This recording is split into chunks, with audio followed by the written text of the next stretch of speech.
Eu diria para eles incentivarem ao máximo a leitura. Leitura nas escolas, que seja 20 minutos por semana, porque faz toda a diferença. O que eu quero dizer é que, assim, falar é um processo natural, engatinhar é um processo natural, mas ler precisa realmente de um professor que inspire. E assim, quanto mais a gente conseguir que os alunos leiam, tudo vai melhorar. A compreensão leitora, a fluência leitora, e não só no português, em todas as outras áreas, matemática, porque eles vão conseguir entender o enunciado.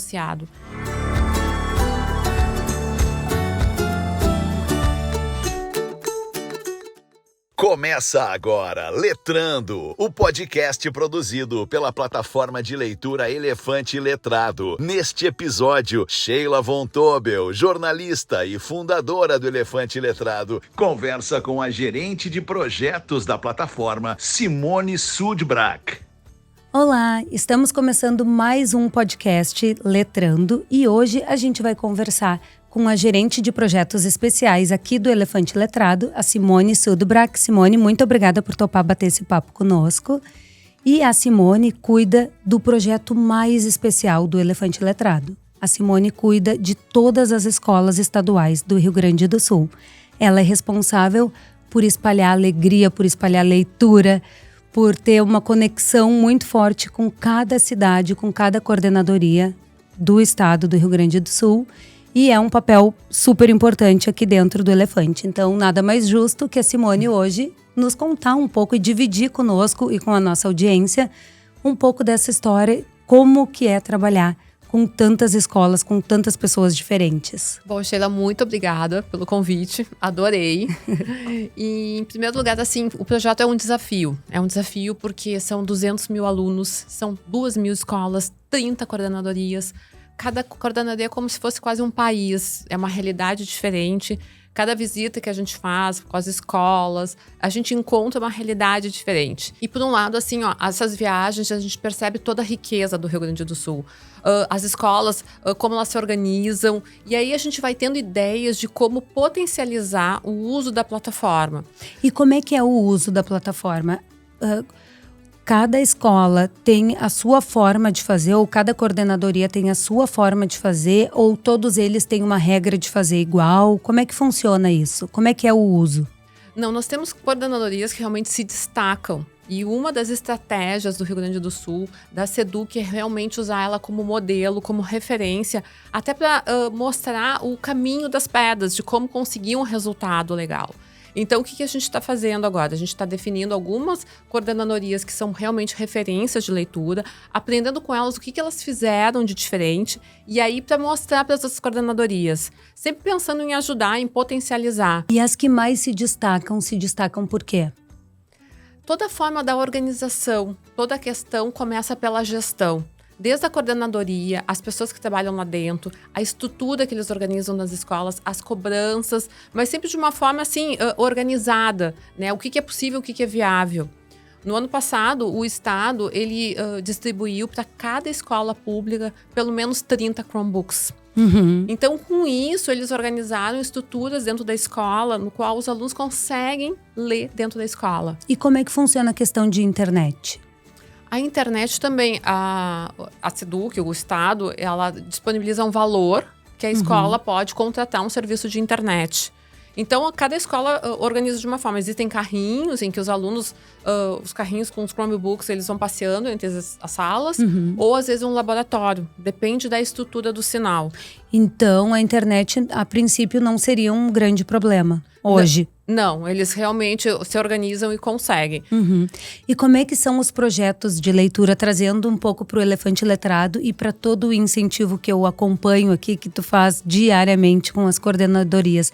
Conta um pouco para nós, até para quem estiver assistindo, quem trabalha com educação, quem trabalha com crianças. Conta para nós de que forma essas pessoas poderiam incentivar mais a leitura, de acordo com o teu trabalho, com o que tu faz aqui. Bom, quando a gente iniciou na rede estadual, eles realmente não conheciam a plataforma. Então, a gente começou sempre um trabalho muito lúdico de contação de histórias. Ou seja, a gente fazia, estava até em pandemia, né? Então, a gente contava histórias, chamava todas as escolas pelo Meet, os grupos dos alunos participavam.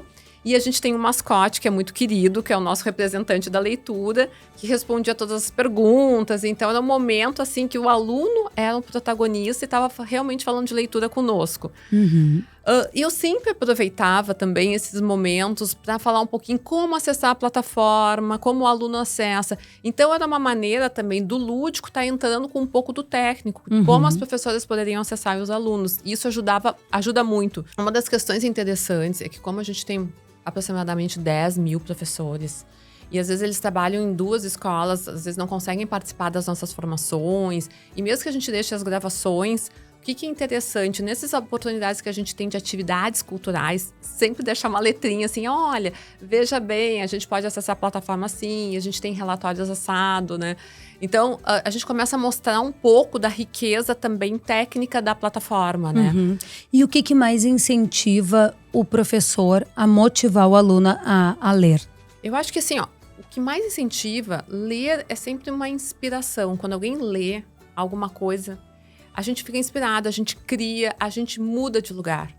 E eu acho que essa questão de a gente conseguir cada vez crescer mais e mudar de lugar faz com que a gente crie uma corrente virtuosa de ler. Simone, e me conta o que mais te impacta nesse projeto da Secretaria de Educação? O que, nas visitas que tu faz, tu já viajou quase o estado inteiro, né? Visitando as escolas.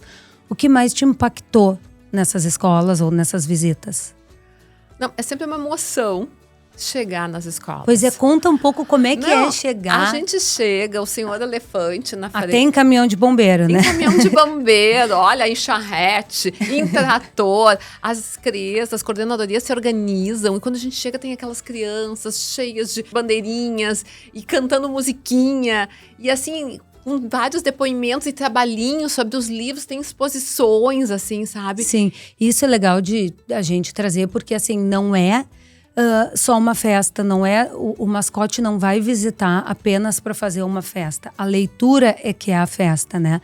A gente só visita escolas ou coordenadorias que têm um número X de leitura. Então, para o aluno receber aquela visita, para ter aquela festa, para ter aquele acontecimento, tem que ter leitura previamente. Exato, é um reconhecimento. Então, assim, eles fizeram todo um percurso durante todo o ano, né? Toda uma expectativa, vários livros, participaram de contações de histórias. Então, assim, chega o grande finale, que a gente brinca, assim, é chegar ao Senhor Elefante, porque de alguma maneira é reconhecer todo o trabalho que eles fizeram.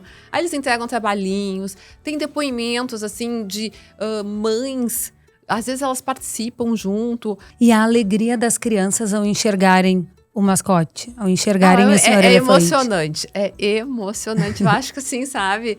Às vezes a gente... Querem abraçar, querem autógrafo, querem tirar foto, é assim, né? Tudo. E a gente não cansa, porque assim, a gente às vezes sai segunda-feira e volta no sábado, porque a gente passeia entre aspas, parece até um passeio, né? Mas não é. A gente atende 5 coordenadorias do norte do estado. Cada dia, assim, chega super cedo, vai até tarde, vai em várias escolas, ou às vezes eles organizam num pavilhão, né, com várias apresentações. Gente, tem banda, assim, a qualidade de escolas estaduais, sabe? E qual é a diferença das escolas do interior para as escolas da capital? Tem muita diferença nessa recepção? É que assim, o que acontece? No interior, a comunidade muito ajuda. Sabe? Então, é muito mais unida que na capital. É muito mais unida. Então, tem que organizar a escola e tudo é um efeito cascata, assim. Então, na verdade, os pais acabam em casa lendo mais, porque como tem a possibilidade de ler em casa, os pais também leem junto com seus filhos. É bem legal. Enquanto que em Porto Alegre, essas grandes polos, assim, fica muito mais difícil. Simone, e qual é a importância de uma escola pública ter a mesma ferramenta que uma escola privada, né? As crianças terem a mesma oportunidade. Como é que tu enxerga isso? Eu acho que assim, ó, é uma maneira de a gente conseguir equalizar essa distância tão grande. Hoje a gente tem uma questão desse ambiente digital. Eles são nativos digitais, eles vão ser preparados para o mercado num mundo digital. Então, realmente, o digital, quanto antes eles conseguirem trabalhar de uma forma... não só jogos, mas assim, de uma forma acadêmica mesmo, né?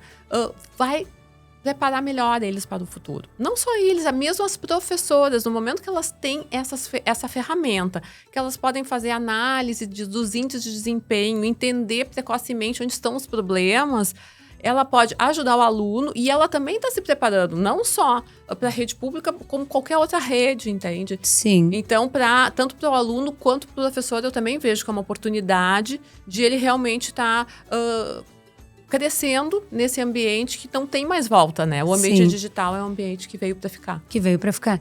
E aqui no Rio Grande do Sul, quem são as pessoas de destaque, assim, que tu poderia nos trazer algum exemplo da Secretaria de Educação que tenham feito algum trabalho fantástico e que seja exemplo para a gente poder replicar isso e quem sabe incentivar outras pessoas a fazerem também?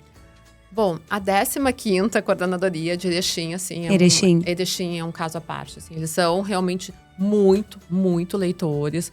Quando nós fizemos a visita à cidade de Erechim, impressionante, a organização da cidade, todas as escolas da cidade, numa praça aberta. Não tinha problema de segurança, não tinha… eles eram organizados. Então, todo o trabalho se reflete na educação também, né? Ou a educação se reflete no trabalho deles. Qualquer demanda, assim, tipo… Vamos testar uma nova contação de histórias, de um formato diferente. Eles participam do piloto. Porque se der certo com eles, vai dar certo com qualquer outra coordenadoria. Sim. E a pessoa que está fazendo a gestão faz toda a diferença. Faz a coordenadora. E é o ponto focal, que eu tenho a coordenadora Juliane, né? E o ponto focal é a Jaqueline. Assim, ó, são exemplares, assim, sabe? Então, fora a acolhida, fantástico. Isso eu acho que é um ótimo exemplo para a gente trazer para qualquer, na verdade, escola de qualquer lugar, de qualquer estado.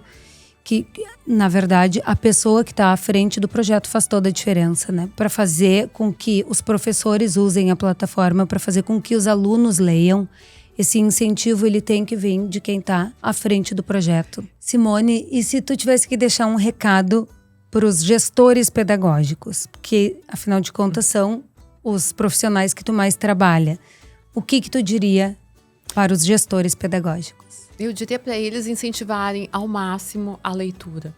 Leitura nas escolas, que seja 20 minutos por semana, porque faz toda a diferença. O que eu quero dizer é que, assim, falar é um processo natural, engatinhar é um processo natural, mas ler precisa realmente de um professor que inspire. E assim, ó, quanto mais a gente conseguir que os alunos leiam, tudo vai melhorar. A compreensão leitora, a fluência leitora, e não só no português, em todas as outras áreas, matemática, porque eles vão conseguir entender o enunciado. Então, que se pelo menos eles lessem 20 minutos por semana, eu ia ficar muito feliz. Já é um sonho. O ideal é que fosse 20 minutos por dia, né? Mas 20 minutos por semana a gente pode começar com essa meta. Exatamente. Aí ano que vem eu peço 20 minutos por semana. Simone, conta um pouco para quem está nos assistindo como é que é a plataforma. Porque não é apenas uma biblioteca, é muito mais do que uma biblioteca. Tem um trabalho bem específico em cima de cada livro. Então, nos conta um pouco como funciona isso. O que eu acho muito bacana é que, da visão do aluno, quando ele entra na plataforma, na biblioteca, ele tem uma prateleira na qual ele consegue dar conta. Ele é fluente naquela plataforma. Ou seja, ele não sabe ler. Ele vai encontrar livros com áudio como apoio.